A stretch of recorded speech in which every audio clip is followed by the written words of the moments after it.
Hey, sixth grade, this is Miss Reeser here, and someone wants to say hi to you. Hey, sixth grade. It's good to see you. I'd love to see you in person. Maybe, hopefully soon. Have a good day. Alright, sixth grade, your assignment for today is lesson 14, which is a self-check, and that means that tomorrow is your test.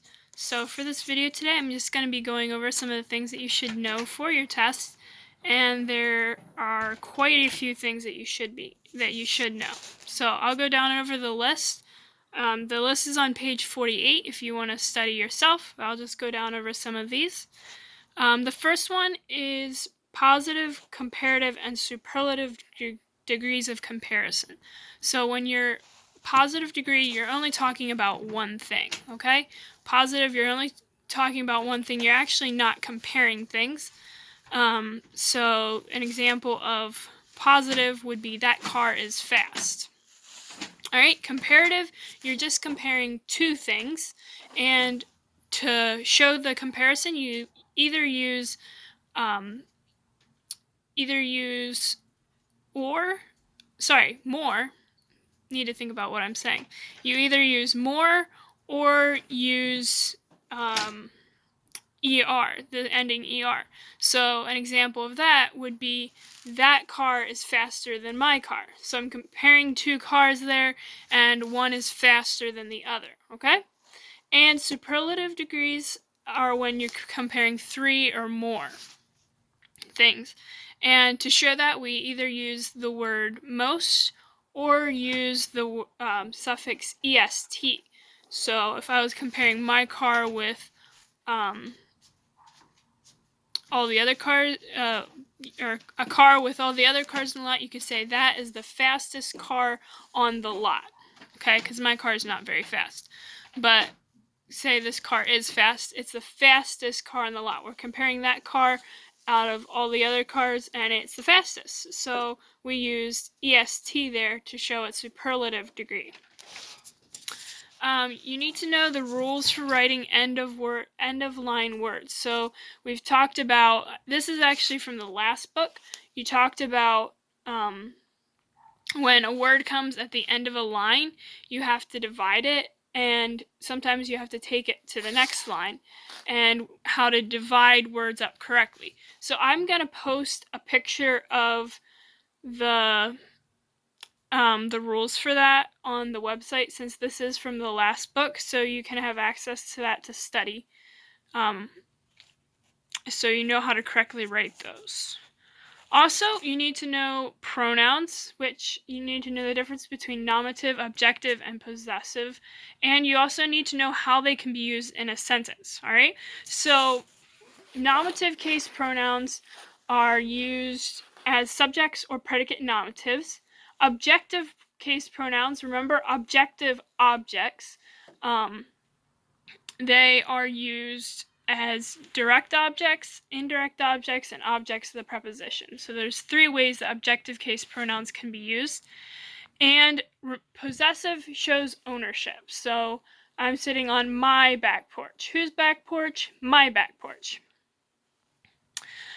All right, and also know first, second, and third person. First person pronouns refer to the person speaking. Second person refer to the pronoun, the people that you're speaking to, and third person refer to the people that you're speaking about. Okay. Let's see. Know how to make the subject and verb of the sentence agree, and be careful with these. Remember, the subject never comes in a prepositional phrase, so watch out for those. And also remember that words like here and there are not subjects, okay? Those are adverbs. So if a sentence starts with here or there, that's not the subject. The subject probably comes after the verb.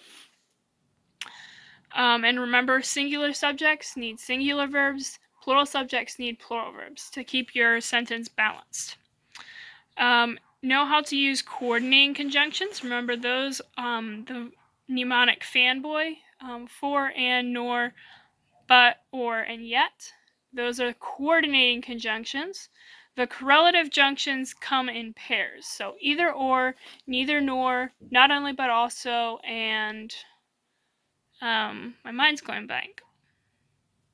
Both and. All right. So know how to use those and know how to correct sentences that are not parallel.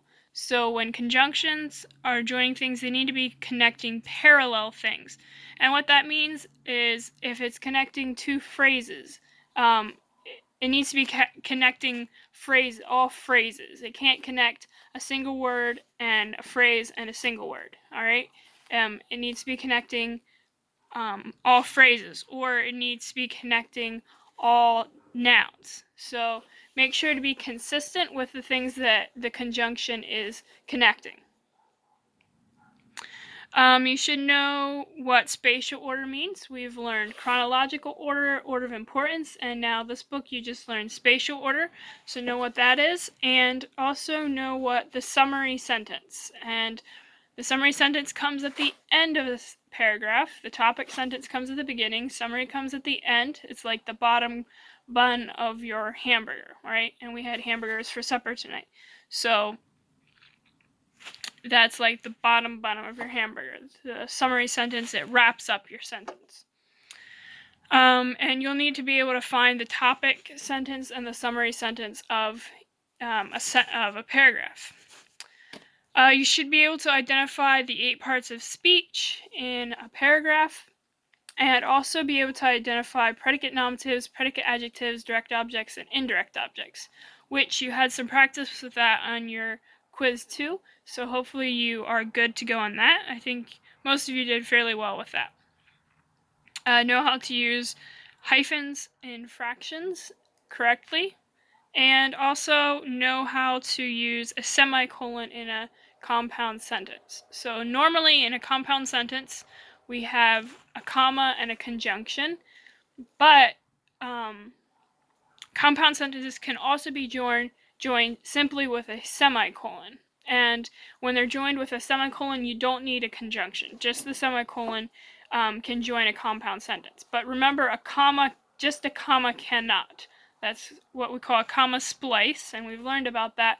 A comma splice is not correct. Just a comma can't join two sentences, but just a semicolon can. Indefinite pronouns. We learned 4, maybe 5 or 6 of them last book, and you learned several new ones this book. So the ones for this book are no one, nobody, anyone, anybody, someone, somebody. The ones from last book are either, neither, one, everyone, everybody. And I think that's all of them. You have to check me to make sure. All right. So know how to use them. Know how they can be used in a sentence. Know how to use the words of, have, to, and correctly, and also know whether a word is used as a noun or a verb. Okay. So we talked about homographs and homonyms when words can be spelled the same way, but they have different pronunciations or they have different meanings. So be aware of that. Remember, sometimes a word can function as a noun, and in the next sentence, we see the same word, but it's functioning as a verb in that sentence. Okay? So that, those are the things that you should be knowing for your test tomorrow, and I hope you study and are feeling well prepared for that. And I'm rooting for you, 6th grade, and I hope you have a great day.